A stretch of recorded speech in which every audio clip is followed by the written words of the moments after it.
Hello ನನ್ನ ಪ್ರೀತಿಯ ವೀಕ್ಷಕರೇ, ಆಯಿಷಾ ಅಡುಗೆ ಮನೆಗೆ ಸ್ವಾಗತ. ವೀಕ್ಷಕರೇ, ಇವತ್ತು ತುಂಬಾನೇ ರುಚಿಯಾಗಿ ಸಿಂಪಲ್ ಆಗಿ ಮಾಡಬಹುದು, ಆದ್ರೆ ತುಂಬಾನೇ ರುಚಿಯಾಗಿ ಮಾಡಬಹುದು. ರೆಸ್ಟೋರೆಂಟ್ ಸ್ಟೈಲ್ ಅಲ್ಲಿ ಫಿಶ್ ಕರಿಯನ್ನು ಮಾಡ್ತಾ ಇದ್ದೀನಿ. ಈ ಫಿಶ್ ಕರಿ ಒಮ್ಮೆ ನೀವು ಟ್ರೈ ಮಾಡಿ ನೋಡಿ, ಅಷ್ಟು ರುಚಿಯಾಗಿರುತ್ತೆ. ಹಾಗಾದರೆ ಈ ವಿಡಿಯೋನೇ ಸ್ಕಿಪ್ ಮಾಡದೆ ಟಿಪ್ಸ್ ಅಂಡ್ ಟ್ರಿಕ್ಸ್ ಜೊತೆಗೆ ಈ ವಿಡಿಯೋನ ನೋಡಿ. ಮೊದಲಿಗೆ ನಾನು ಇಲ್ಲಿ 2 ಕಿಲೋ ಫಿಶ್ ಅನ್ನು ತಗೊಂಡಿದ್ದೀನಿ. ಅದನ್ನ ವಾಶ್ ಮಾಡಿ ಇಟ್ಕೊಂಡಿದ್ದೀನಿ. ಚೆನ್ನಾಗಿ ವಾಶ್ ಮಾಡಿ ಇಟ್ಕೊಳ್ಬೇಕು. ಇಲ್ಲಿ ನಾನು ಒಂದೊಂದು ಪೀಸು ಸಹ ತಗೊಂಡಿದ್ದೀನಿ. ಇಲ್ಲಿ ಬಾಲ, ತಲೆ, ಮಧ್ಯದ ಭಾಗ ಎಲ್ಲವನ್ನು ತಗೊಂಡಿದ್ದೀನಿ. ಒಂದೊಂದು ಭಾಗನೂ ಒಂದೊಂದು ರುಚಿ ಕೊಡುತ್ತೆ, ಹಾಗಾಗಿ ನಾನು ಎಲ್ಲವನ್ನು ತಗೊಂಡಿದ್ದೀನಿ. ನೋಡಿ ಯಾವ ರೀತಿ ಕಾಣಿಸ್ತಾ ಇದೆ ಅಂತ. ಇದೇ ರೀತಿ ನೀವು ಸಹ ಚೆನ್ನಾಗಿ ವಾಶ್ ಮಾಡಿ ಇಟ್ಕೊಳ್ಳಿ. 2-3 ಸಲ ವಾಶ್ ಮಾಡಿಕೊಂಡು ಉಪ್ಪಿನ ನೀರಿನಲ್ಲಿ ತೊಳೆದು ಇಟ್ಕೊಳ್ಬೇಕು. ಸ್ವಲ್ಪನೂ ನೀರು ಇಡಬಾರ್ದು, ಡ್ರೈ ಆಗಿರ್ಬೇಕು ಫಿಶ್ ಯಾವಾಗ್ಲೂ. ಈಗ ಇದಕ್ಕೆ ಒಂದು ಮಸಾಲೆಯನ್ನು ರೆಡಿ ಮಾಡ್ಕೊಳ್ಳೋಣ. ಇಲ್ಲಿ ನಾನು ಪೌಡರ್ ಮಸಾಲೆ ಯಾವುದನ್ನು ತಗೊಳ್ತಾ ಇಲ್ಲ. ಈ ಮಸಾಲೆಯಿಂದನೇ ಅಷ್ಟೊಂದು ರುಚಿಯಾಗಿರುತ್ತೆ. ನೋಡಿ, ಇಲ್ಲಿ ನಾನು ಶುಂಠಿ, ಬೆಳ್ಳುಳ್ಳಿ, ಹಾಗೆ ಜೀರಿಗೆ, ಧನಿಯಾ 1.5 ಟೀ ಸ್ಪೂನು, 1 ಟೀ ಸ್ಪೂನ್ ಅಷ್ಟು ಜೀರಿಗೆ, ಹಾಗೆ ಇಲ್ಲಿ ಹುಣಸೆ ಹಣ್ಣನ್ನು ತಗೊಂಡಿದ್ದೀನಿ. ನಿಂಬೆ ಗಾತ್ರದ ಹುಣಸೆ ಹಣ್ಣು, 4 ಟೊಮೊಟೊ ಹಣ್ಣು, ಹಾಗೆ ಇಲ್ಲಿ ಬ್ಯಾಡಗಿ ಮೆಣಸಿನಕಾಯಿ 3-4, ಹಾಗೆ ಗುಂಟೂರು ಮೆಣಸಿನಕಾಯಿ ಒಂದು 5-6. ಇದು ಖಾರ ಜಾಸ್ತಿ ಇರುತ್ತೆ, ಆದ್ರೆ ಈ ಮೆಣಸಿನಕಾಯಿ ಖಾರ ಇರಲ್ಲ. 2 ಸಹ ತಗೊಂಡಿದ್ದೀನಿ. ನಿಮ್ಮ ಹತ್ರ ಮೆಣಸಿನಕಾಯಿ ಇಲ್ಲ ಅಂದ್ರೆ ಪೌಡರ್ ಸಹ ಯೂಸ್ ಮಾಡ್ಬೋದು, ಆದ್ರೆ ಯಾವ ರೀತಿ ಅನ್ನೋದನ್ನ ಹೇಳ್ತೀನಿ. ಹಾಗೆ ಕರಿಬೇವಿನ ಸೊಪ್ಪು, ಹಾಗೆ 2 ಮೀಡಿಯಂ ಸೈಜಿನ ಈರುಳ್ಳಿಯನ್ನು ತಗೊಂಡಿದ್ದೀನಿ. ಈ ಪದಾರ್ಥ ಎಲ್ಲ ನಾವು ಕಟ್ ಮಾಡ್ಕೊಳ್ಳೋಣ. ಮೊದಲಿಗೆ ನೋಡಿ, ಇವಾಗ ಇಷ್ಟು ಮಸಾಲೆ ಆಯ್ತಲ್ವಾ. ಇದಕ್ಕೆ ನಾವು ಏನ್ ಮಾಡ್ಬೇಕು ಅಂತ ಅಂದ್ರೆ, ಮೊದಲು ನಾವು ಹುಣಸೆ ಹಣ್ಣನ್ನು ನೆನೆಯಲು ಇಟ್ಕೊಳ್ಬೇಕು. ಒಂದು 10 ನಿಮಿಷ ನೆನ್ಕೊಂಡ್ರೆ ಸಾಕು, ಚೆನ್ನಾಗಿ ಪಲ್ಪ್ ಬರುತ್ತೆ. ಇವಾಗ ಈರುಳ್ಳಿಯನ್ನು ಕಟ್ ಮಾಡ್ಕೊಳ್ಳೋಣ. ಈರುಳ್ಳಿ ದಪ್ಪಕ್ಕೆ ಕಟ್ ಮಾಡ್ಕೊಳ್ಳಿ. ಹಾಗೆ ಮಧ್ಯದಿಂದ ಒಂದು ಭಾಗವನ್ನು ಕಟ್ ಮಾಡಿದ್ರೆ ಈರುಳ್ಳಿ ಕಟ್ ಆಗುತ್ತೆ. ನೋಡಿ, ಈ ರೀತಿ ಕಟ್ ಮಾಡ್ಕೊಂಡ್ರೆ ಸಾಕು. ನಾವು ಏನ್ ಮಾಡ್ಬೇಕಾದ್ರೂ ತಾಳ್ಮೆಯಿಂದ ಮಾಡಿದಾಗ ತುಂಬಾನೇ ಪ್ರೀತಿಯಿಂದ ಮಾಡಿ ರುಚಿ ಜಾಸ್ತಿ ಇರುತ್ತೆ. ನೋಡಿ, ಇವಾಗ ಎಲ್ಲವನ್ನು ಕಟ್ ಮಾಡ್ಕೊಂಡಿದ್ದೀನಲ್ವಾ, ಇದೇ ರೀತಿ ನೀವು ಸಹ ಕಟ್ ಮಾಡಿ ಇಟ್ಕೊಳ್ಳಿ. ಸೈಡ್ಗೆ ಒಂದೊಂದು ಪದಾರ್ಥವನ್ನು ಬೇರೆ ಬೇರೆಯಾಗಿ ಕಟ್ ಮಾಡ್ತಾ ಇದ್ದೀನಲ್ವಾ. ಶುಂಠಿ 2 ಇಂಚಿನಷ್ಟು ಶುಂಠಿಯನ್ನು ತಗೊಂಡಿದ್ದೀನಿ. ನಮಗೆ ಗ್ರೇವಿ ಜಾಸ್ತಿ ಬೇಕು, ಮೀನ್ ಜಾಸ್ತಿ ಇದೆ ಅಂತ ಅಂದಾಗ ಕ್ವಾಂಟಿಟಿನೂ ಜಾಸ್ತಿ ಮಾಡ್ಕೊಂಡು ಬೇಕಾಗುತ್ತೆ. ಈ ಫಿಶ್ಗೆ ಇಷ್ಟು ಕರಿ ಸಾಕು. ನೋಡಿ, ಇವಾಗ ಟೊಮೊಟೊ ಹಣ್ಣನ್ನು ಸಹ ನಾನು ಕಟ್ ಮಾಡ್ಕೊಳ್ತಾ ಇದ್ದೀನಿ ಅಲ್ವಾ. ಈ ಮಧ್ಯ ಭಾಗ ಕಪ್ಪು ಇರುತ್ತಲ್ವಾ, ಅದು ಸಹ ತೆಗೆದಿಡಬೇಕು. ನೋಡಿ, ಇವಾಗ ತೆಗೆದಾಯ್ತಲ್ವಾ. ಇದು 4 ಪೀಸನ್ನಾಗಿ ಕಟ್ ಮಾಡ್ಕೊಳ್ಳೋಣ.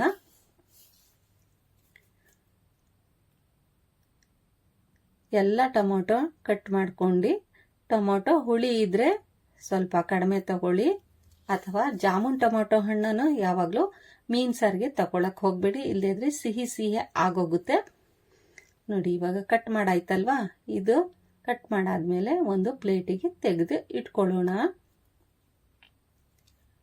ಇದಕ್ಕೆ ನಾನು ಒಂದು 3 ಹಸಿ ಮೆಣಸಿನಕಾಯಿ ಸಹ ತಗೊಳ್ತಾ ಇದ್ದೀನಿ. ನೋಡಿ, ಹಸಿ ಮೆಣಸಿನಕಾಯಿ ಟೇಸ್ಟ್ ಇದರಲ್ಲಿ ಚೆನ್ನಾಗಿರುತ್ತೆ. ಇಲ್ಲಿ ನಾನು ಒಂದು ಪ್ಯಾನ್ ತಗೊಂಡಿದ್ದೀನಿ. ನಿಮ್ಮ ಹತ್ರ ಯಾವ್ದೋ ಕಡಾಯಿ ಇದೆ ಅದರಲ್ಲಿ ನೀವು ಫ್ರೈ ಮಾಡ್ಕೊಳ್ಳಿ. ನೋಡಿ, ಇವಾಗ ಎಣ್ಣೆ ಬಿಸಿ ಆದ್ಮೇಲೆ ನಾವು ಈರುಳ್ಳಿ ಚೆನ್ನಾಗಿ ಕಲರ್ ಚೇಂಜ್ ಆಗಬಾರ್ದು, ಆದ್ರೆ ತುಂಬಾನೇ ಸ್ಮೂತ್ ಆಗಿ ಈರುಳ್ಳಿಯನ್ನು ಫ್ರೈ ಮಾಡ್ಕೊಳ್ಬೇಕು. ನೋಡಿ, ಇವಾಗ ಎಲ್ಲ ಒಂದೊಂದು ಈರುಳ್ಳಿ ಸಹ ಮೆತ್ತಗಾಗ್ತಾ ಇದೆಯಲ್ವಾ, ಇದೇ ರೀತಿ ಮೆತ್ತಗಾಗೋ ಅಷ್ಟು ಫ್ರೈ ಮಾಡ್ಕೊಳ್ಳೋಣ. ಸ್ವಲ್ಪ ಕಲರ್ ಚೇಂಜ್, ಪಿಂಕ್ ಬಣ್ಣ ಬರೋವರೆಗೂ ಈರುಳ್ಳಿಯನ್ನು ಫ್ರೈ ಮಾಡ್ಕೊಳ್ಬೇಕು.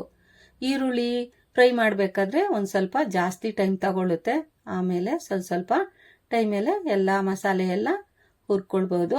ನೋಡಿ, ಶುಂಠಿ ಬೆಳ್ಳುಳ್ಳಿನೂ ಸಹ ಇದರಲ್ಲಿ ಚೆನ್ನಾಗಿ ಫ್ರೈ ಮಾಡ್ಕೊಳ್ತಾ ಇದ್ದೀನಿ ಅಲ್ವಾ. ಈರುಳ್ಳಿ ಮತ್ತೆ ಬೆಳ್ಳುಳ್ಳಿ, ಶುಂಠಿ ಈ 3 ಪದಾರ್ಥವನ್ನು ಚೆನ್ನಾಗಿ ರೋಸ್ಟ್ ಆದ್ಮೇಲೆ ಬೇರೆ ಪದಾರ್ಥವನ್ನು ಹಾಕೊಳ್ಬೇಕು. ಇವಾಗ ನಾನು ಇದಕ್ಕೆ ಮೆಣಸಿನಕಾಯಿಯನ್ನು ಹಾಕೊಳ್ತಾ ಇದ್ದೀನಿ. ನೋಡಿ, ಇವಾಗ ಮೆಣಸಿನಕಾಯಿ ಹಾಕ್ತಾ ಇದ್ದೀನಲ್ವಾ. ಈ ಮೆಣಸಿನಕಾಯಿ ಇವಾಗ ಹಾಕ್ತಾ ಇದೆಯಲ್ವಾ. ನಿಮ್ಮ ಹತ್ರ ಮೆಣಸಿನಕಾಯಿ ಇಲ್ಲ ಅಂದ್ರೆ ಕೊನೆಯಲ್ಲಿ ಮಸಾಲೆ ಪೌಡ್ರು ಹಾಕ್ಕೊಳ್ಬೋದು. ಯಾವಾಗ ಅನ್ನೋದನ್ನ ಮುಂದೆ ಹೇಳ್ತೀನಿ ನಾನು. ಈ ಮೆಣಸಿನ್ಕಾಯಿ ಸಹ ತುಂಬಾ ಚೆನ್ನಾಗಿ ಹುರ್ಕೊಂಡಾಯಿತು. ಈಗ ಒಂದು ಗರಿಯಷ್ಟು ಕರಿಬೇವಿನ ಎಲೆಗಳು, ಇವಾಗ ಧನಿಯಾ 1.5 ಟೀ ಸ್ಪೂನಷ್ಟು ಹಾಕ್ಕೊಳ್ತಾ ಇದ್ದೀನಿ ನೋಡಿ. ಜೀರಿಗೆ ಇವೆಲ್ಲ ಇವಾಗ ಫ್ರೈ ಮಾಡ್ಕೊಳ್ಬೇಕು. ಹಾಗೆ ಮೆಣಸಿನ್ಕಾಯಿ ಸಹ, ಹಸಿ ಮೆಣಸಿನ್ಕಾಯಿ ಸಹ ಫ್ರೈ ಮಾಡ್ಕೊಳ್ಬೇಕು. ಈ ಎಲ್ಲ ಪದಾರ್ಥವನ್ನು ಮೀಡಿಯಂ ಫ್ಲೇಮಲ್ಲೇ ಹುರ್ಕೊಳ್ಬೇಕು. ಫ್ಲೇಮ್ ಜಾಸ್ತಿ ಮಾಡಿದಾಗ ನಾವು ಕಲರ್ ಚೇಂಜ್ ಆಗೋಗುತ್ತೆ, ರುಚಿ ಜಾಸ್ತಿ ಬರಲ್ಲ. ಯಾವಾಗಲೂ ಮೀಡಿಯಂ ಫ್ಲೇಮಲ್ಲಿ ಹುರಿದಾಗ ಚೆನ್ನಾಗಿ ಫ್ಲೇವರು ಕೊಡುತ್ತೆ, ಹಾಗೆ ಟೇಸ್ಟು ಚೆನ್ನಾಗಿ ಇರುತ್ತೆ. ಇವಾಗ ಟೊಮಾಟೊ ಹಣ್ಣನ್ನು ಹಾಕ್ಕೊಳ್ಳೋಣ. ಇದು ಸಹ ಚೆನ್ನಾಗಿ ಮೆತ್ತಗಾಗಬೇಕು, ಅಲ್ಲಿವರೆಗೆ ಚೆನ್ನಾಗಿ ಹುರ್ಕೊಳ್ಳೋಣ. ಈ ಮಸಾಲೆ ಹುರಿಬೇಕಾದ್ರೆ ಸ್ವಲ್ಪ ಟೈಮ್ ತಗೊಳುತ್ತೆ ಅಷ್ಟೇ. ಅದಾದಮೇಲೆ ಬೇಗ ಗ್ರೇವಿ ರೆಡಿ ಆಗೋಗುತ್ತೆ ನೋಡಿ. ಇವಾಗ ಮೆತ್ತಗಾಗ್ತಾ ಇದೆಯಲ್ವಾ, ಮೆತ್ತಗಾದ್ಮೇಲೆ ಎಣ್ಣೆ ಎಲ್ಲ ಬೇರೆ ಸಪ್ರೇಟ್ ಆಗ್ತಾ ಇದೆ ನೋಡಿ ಯಾವ ರೀತಿ. ಇವಾಗ ಇದನ್ನ ಒಂದು ಪ್ಲೇಟಿಗೆ ತಣ್ಣಗಾಗಲು ಇಟ್ಕೊಳ್ಬೇಕು ನೋಡಿ. ಇದು ಫ್ರೈ ಮಾಡಬೇಕಾದ್ರೆ 8 ನಿಮಿಷ ತಗೊಂಡು ನೋಡಿ. ಇವಾಗ ಎಣ್ಣೆ ಎಲ್ಲ ಬೇರೆ ಆಯ್ತಲ್ವಾ, ಇದೇ ಎಣ್ಣೆಯಲ್ಲಿ ನಾವು ಒಗ್ಗರಣೆಯನ್ನು ಮಾಡ್ಕೊಳ್ಳೋಣ. ಒಂದು ಪ್ಲೇಟಿಗೆ ತೆಗೆದು ತಣ್ಣಗಾಗಲು ಬಿಟ್ಟು ಅದಾದಮೇಲೆ ಪೇಸ್ಟ್ ಮಾಡ್ಕೊಳ್ಬೇಕು. ಬಿಸಿ ಬಿಸಿ ಇದ್ದಾಗ ಯಾವಾಗಲೂ ನಾವು ಮಿಕ್ಸಿ ಜಾರ್ಗೆ ಹಾಕ್ಕೊಳ್ಬಾರ್ದು ನೋಡಿ. ಇವಾಗ ಎಣ್ಣೆ, ಈ ಉಳಿದಿರುವಂಥ ಎಣ್ಣೆಯನ್ನು ಸೋಸಿ ಒಗ್ಗರಣೆ ಮಾಡ್ಕೊಳ್ಳೋಣ. ಇಲ್ಲಿ ನಾನು ಎಣ್ಣೆ ಸೋಸಿ ಇಟ್ಕೊಂಡಿದ್ದೀನಿ. ಇವಾಗ ಒಂದು ಪಾತ್ರೆಯನ್ನು ತಗೊಂಡಿದ್ದೀನಿ. ಪಾತ್ರೆ ಬಿಸಿ ಆದಮೇಲೆ ಎಣ್ಣೆ ಸೋಸ್ಕೊಂಡಿರುವಂಥ ಎಣ್ಣೆಯನ್ನು ಹಾಕ್ಕೊಳ್ತಾ ಇದ್ದೀನಿ ನೋಡಿ. ಇಷ್ಟು ಎಣ್ಣೆ ಉಳ್ಕೊಂಡಿದೆ. ನಾನು 2ರಿಂದ 2.5 ಟೀ ಸ್ಪೂನಷ್ಟು ಎಣ್ಣೆಯನ್ನು ಹಾಕಿ ಫ್ರೈ ಮಾಡ್ಕೊಂಡಿದ್ದೆ, ಆದರೆ 1.5 ಟೀ ಸ್ಪೂನಷ್ಟು ಇದೆ.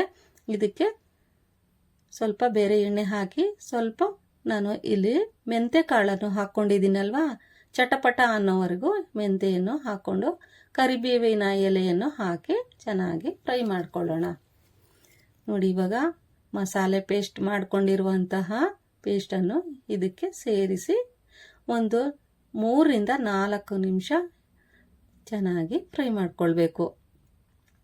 ಮೆಂತೆ ಕಾಳು ಹುರಿಬೇಕಾದ್ರೆ ಫ್ಲೇಮು ಲೋನಲ್ಲಿ ಇಟ್ಕೊಳ್ಳಿ, ಇಲ್ಲದೇ ಇದ್ರೆ ಕಪ್ಪಾಗುತ್ತೆ ನೋಡಿ. ಇವಾಗ ಎಲ್ಲ ಮಸಾಲೆ ಎಲ್ಲ ಚೆನ್ನಾಗಿ ಫ್ರೈ ಆಗ್ತಾ ಇದೆ ಅಲ್ವಾ. ಈ ಸ್ಟೇಜಲ್ಲಿ ಟೇಸ್ಟಿಗೆ ಬೇಕಾದಷ್ಟು ಉಪ್ಪು, ಅಂದರೆ 1 ಟೀ ಸ್ಪೂನಷ್ಟು ಉಪ್ಪನ್ನು ಹಾಕ್ಕೊಳ್ಬೇಕು. ಹಾಗೆ ಅರ್ಧ ಟೀ ಸ್ಪೂನಷ್ಟು ಅರಿಶಿಣವನ್ನು ಹಾಕ್ಕೊಳ್ಬೇಕು. ಇನ್ನು ಬೇರೆ ಪೌಡ್ರ್ ಮಸಾಲೆ ಯಾವುದನ್ನು ಇದಕ್ಕೆ ಸೇರಿಸ್ತಾ ಇಲ್ಲ ನೋಡಿ. ಇವಾಗ ಎಲ್ಲ ಮಸಾಲೆ ಎಲ್ಲ ಚೆನ್ನಾಗಿ ಫ್ರೈ ಆಗ್ತಾ ಇದೆ. ಮೀಡಿಯಂ ಫ್ಲೇಮಲ್ಲೇ ಫ್ರೈ ಮಾಡ್ಕೊಳ್ಳಿ ನೋಡಿ. ಇವಾಗ ಎಲ್ಲ ಚೆನ್ನಾಗಿ ಫ್ರೈ ಆಗ್ತಾ ಇದೆ ಅಲ್ವಾ, ಎಣ್ಣೆ ಎಲ್ಲ ಮೇಲ್ಗಡೆ ಬಿಡ್ತಾ ಇದೆ. ಈ ಸ್ಟೇಜಲ್ಲಿ ನಾವು ಮತ್ತೆ ಇದಕ್ಕೆ ಏನು ಹಾಕಬೇಕು ಅಂತಂದರೆ ಹುಣಸೆ ಹಣ್ಣಿನ ರಸವನ್ನು ಹಾಕ್ಕೊಳ್ಬೇಕು ನೋಡಿ. ಇವಾಗ ಹಾಕ್ತಾ ಇದ್ದೀನಲ್ವಾ, ಇದು ಸಹ ಚೆನ್ನಾಗಿ ಮಿಕ್ಸ್ ಮಾಡಿ ಒಂದು 2 ನಿಮಿಷ ಚೆನ್ನಾಗಿ ಫ್ರೈ ಮಾಡ್ಕೊಳ್ಳೋಣ. ನಾನು ಉಪ್ಪು ಮತ್ತು ಅರಿಶಿಣವನ್ನು ಹಾಕಿರುವಂತಹ ವಿಡಿಯೋ ಸ್ಕಿಪ್ ಆಗೋಗಿದೆ, ಆದರೆ 1 ಟೀ ಸ್ಪೂನಷ್ಟು ಉಪ್ಪನ್ನು ಹಾಕ್ಕೊಂಡಿದ್ದೀನಿ, ಹಾಗೆ ಅರ್ಧ ಟೀ ಸ್ಪೂನಷ್ಟು ಅರಿಶಿಣವನ್ನು ಹಾಕ್ಕೊಂಡಿದ್ದೀನಿ. ಎಲ್ಲ ಮಿಕ್ಸ್ ಆಯ್ತಲ್ವಾ. ಈಗ ನಮಗೆ ಎಷ್ಟು ಗ್ರೇವಿ ಬೇಕೋ ಅಷ್ಟು ಗ್ರೇವಿ ನೀವು ಮಾಡ್ಕೊಳ್ಳಿ. ಇವಾಗ ಇದಕ್ಕೆ ನಾವು ಮಿಕ್ಸಿ ಜಾರಿಗೆ ಹಾಕಿ ಮಸಾಲೆ ಮಾಡ್ಕೊಂಡಿದ್ವಲ್ಲ, ಆ ಮಸಾಲೆ ಹಾಕಿದ್ಮೇಲೆ ಅಂಟ್ಕೊಂಡಿರುತ್ತಲ್ಲ, ಆ ಅಂಟ್ಕೊಂಡಿರೋದಕ್ಕೆ ಸ್ವಲ್ಪ ನೀರನ್ನು ಹಾಕಿ 1 ಲೋಟ ಆದಷ್ಟು ನೀರನ್ನು ಹಾಕ್ಕೊಂಡಿದ್ದೀನಿ. ಅದು ಸಹ ಚೆನ್ನಾಗಿ ಮಿಕ್ಸ್ ಮಾಡಿ ಇದ್ರ ಜೊತೆಗೆ ಹಾಕ್ಕೊಳ್ಳೋಣ ನೋಡಿ. ಇವಾಗ ಗ್ರೇವಿ ಚೆನ್ನಾಗಿ ಕ್ರೀಮಿ ಥರ ಬಂದಿದೆ ಅಲ್ವಾ ನೋಡಿ. ಕೈ ಬಿಡದೆ ಹಾಗೆ ನಾವು ಈ ರೀತಿ ಚೆನ್ನಾಗಿ ಮಿಕ್ಸ್ ಮಾಡ್ಕೊಳ್ಬೇಕು, ಇಲ್ಲದೇ ಇದ್ರೆ ಕೆಳಗಡೆಯಿಂದ ತಳ ಹಿಡಿಯುತ್ತೆ ನೋಡಿ. ಇವಾಗ ಗ್ರೇವಿ ರೆಡಿ ಆಗ್ತಾ ಇದೆ ಅಲ್ವಾ. ಈಗ ಒಂದು ಕುದಿ ಬರ್ತಾ ಇದೆ. ಇದಕ್ಕೆ ನಿಮಗೆ ಎಷ್ಟು ಗ್ರೇವಿ ಬೇಕು ಅಷ್ಟು ನೀರನ್ನು ಹಾಕ್ಕೊಳ್ಳಿ. ನೀರು ಹಾಕಬೇಕಾದ್ರೆ ಮೀನು ಕೆಳಗಡೆ ಇರಬೇಕು, ಗ್ರೇವಿ ಮೇಲ್ಗಡೆ ಇರಬೇಕು, ಅಷ್ಟು ಗ್ರೇವಿ ಮಾಡ್ಕೊಳ್ಳಿ. ನಿಮಗೆ ಖಾರ ಜಾಸ್ತಿ ಬೇಕು ಅಂದರೆ ಖಾರ ಇನ್ನು ಜಾಸ್ತಿ ಮಾಡ್ಕೊಳ್ಳಿ. ಇಲ್ಲಿ 1 ಲೋಟ ನೀರನ್ನು ಹಾಕ್ಕೊಂಡಿದ್ದೀನಿ. ಅಂದರೆ ನಾನು ಅರ್ಧ ಲೀಟ್ರಷ್ಟು ನೀರನ್ನು ಹಾಕ್ಕೊಂಡಿದ್ದೀನಿ. ನೋಡಿ, ಇವಾಗ ಗ್ರೇವಿ ಇಷ್ಟು ಗಟ್ಟಿನೂ ಇರಬಾರ್ದು, ಅತಿ ತೆಳುನೂ ಇರಬಾರ್ದು, ಈ ರೀತಿ ಇರಬೇಕು. ಒಂದು 3ರಿಂದ 4 ನಿಮಿಷ ಕುದಿ ಬಂದಮೇಲೆ ಸಾಕು ಇದು. ನೋಡಿ, ಇವಾಗ ಚೆನ್ನಾಗಿ ಕುದಿ ಬರ್ತಾ ಇದೆಯಲ್ವಾ? ಈ ಕುದಿ ಬಂದಾಗ ನಾವು ಇದಕ್ಕೆ ಮೀನನ್ನ ಹಾಕ್ಕೊಳ್ಬೇಕು. ಒಂದೊಂದಾಗಿ ಹಾಕ್ಕೊಳ್ಳೋಣ, ಒಂದೇ ಸಲ ಹಾಕ್ಕೊಳ್ಬೇಡಿ, ಯಾಕೆಂದ್ರೆ ಮೀನೆಲ್ಲ ಹೊಡೆದೋಗುತ್ತೆ. ಮೀನು ಹಾಕ್ಬೇಕಾದ್ರೂ ಸಹ ಫ್ಲೇಮು ಮೀಡಿಯಮಲ್ಲೇ ಇಟ್ಕೊಳ್ಬೇಕು, ಜಾಸ್ತಿ ಹೈಯಲ್ಲಿ ಇಟ್ಕೊಳ್ಬೇಡಿ. ಹಾಗೆ ಮಿಕ್ಸ್ ಎಲ್ಲ ಆದಮೇಲೆ ಜಾಸ್ತಿ ಕುದಿ ಬರೋವರೆಗೂ ನಾವು ಬಿಡಬೇಕು. ಅಂದರೆ ಮೀಡಿಯಂ ಫ್ಲೇಮಲ್ಲೇ ಇರಬೇಕು. ಮೀನು ಅರೇಂಜ್ ಮಾಡಾದ್ಮೇಲೆ ಜಾಸ್ತಿ ಕಲಿಸ್ಬಾರ್ದು. ಈ ರೀತಿ ಮಿಕ್ಸ್ ಮಾಡಿ ಒಂದು 3ರಿಂದ 4 ನಿಮಿಷ ಬೇಯಲು ಇಡೋಣ. ನೋಡಿ, ಇವಾಗ ರೆಡಿ ಆಗ್ತಾ ಇದೆಯಲ್ವಾ? ಈಗ ಮುಚ್ಚಿ ಒಂದು 3ರಿಂದ 4 ನಿಮಿಷ ಕುದಿಯಲು ಬಿಡೋಣ. ಮೀನು ಚೆನ್ನಾಗಿ ಕುಕ್ ಆಗಿರುತ್ತೆ. ನೋಡಿ, ಇವಾಗ ಫ್ಲೇಮು ಲೋನಲ್ಲಿ ಇವಾಗ ಇಟ್ಕೊಳ್ಬೇಕು. ಈಗ ಕೊನೆಯಲ್ಲಿ ಕೊತ್ತಂಬರಿ ಸೊಪ್ಪು, 1 ಹಿಡಿಯಷ್ಟು ಕೊತ್ತಂಬರಿ ಸೊಪ್ಪು ಸಣ್ಣಗೆ ಕಟ್ ಮಾಡಿ ಹಾಕ್ಕೊಳ್ಳಿ. ಕೊತ್ತಂಬರಿ ಸೊಪ್ಪು ಕೊನೆಯಲ್ಲಿ ಹಾಕದೆ ತುಂಬ ಟೇಸ್ಟಿ ಇರುತ್ತೆ. ಆದ್ರಿಂದ ಯಾವಾಗಲೂ ಕೊತ್ತಂಬರಿ ಸೊಪ್ಪನ್ನು ಮಸಾಲೆ ಜೊತೆಗೆ ಆಡಿಸ್ಕೊಳಕ್ ಹೋಗಬೇಡಿ, ಕೊನೆಯಲ್ಲೇ ಹಾಕಿ. ಇವಾಗ ಮುಚ್ಚಿ ಒಂದು 5 ನಿಮಿಷ ತಣ್ಣಗಾಗಲು ಬಿಡೋಣ. ಬಿಟ್ಟಾದ್ಮೇಲೆ ಚೆಕ್ ಮಾಡೋಣ ಯಾವ ರೀತಿ ಬಂದಿದೆ ಅಂತ. ನೋಡಿ, ವಾವ್, ಎಷ್ಟು ಚೆನ್ನಾಗಿ ಗ್ರೇವಿ ರೆಡಿ ಆಗಿದೆಯಲ್ವಾ? ನೋಡಿ, ಒಂದೊಂದು ಪೀಸು ಸಹ ಚೆನ್ನಾಗಿ ಬೆಂದಿದೆ. ಆದರೆ ಇದು ಕಟ್ಟಾಗಲ್ಲ, ಅಷ್ಟು ರುಚಿಯಾಗಿರುತ್ತೆ.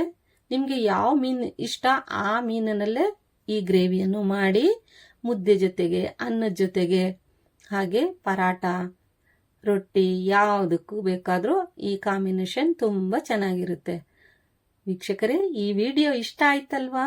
ಇಷ್ಟ ಆದರೆ ಒಂದು ಲೈಕ್ ಕೊಡಿ. ಹಾಗೆ ಕಮೆಂಟ್ ಸೆಕ್ಷನಲ್ಲಿ ಕಮೆಂಟ್ ಮಾಡಿ, ನಿಮ್ಮ ಫ್ರೆಂಡ್ಸ್ಗಳಿಗೂ ಶೇರ್ ಮಾಡಿ. ನಿಮ್ಮ ಸಪೋರ್ಟ್ ನಮಗೆ ತುಂಬ ಮುಖ್ಯ. ಹಾಗಾಗಿ ನೀವು ಯಾವಾಗಲೂ ನಮ್ಮೊಂದಿಗೆ ಇರಿ. ಇದೇ ರೀತಿ ಹೊಸ ಹೊಸ ವಿಡಿಯೋಗಳು ಸಿಂಪಲ್ ಆಗಿ ಮಾಡ್ತೀನಿ. Thank you for watching.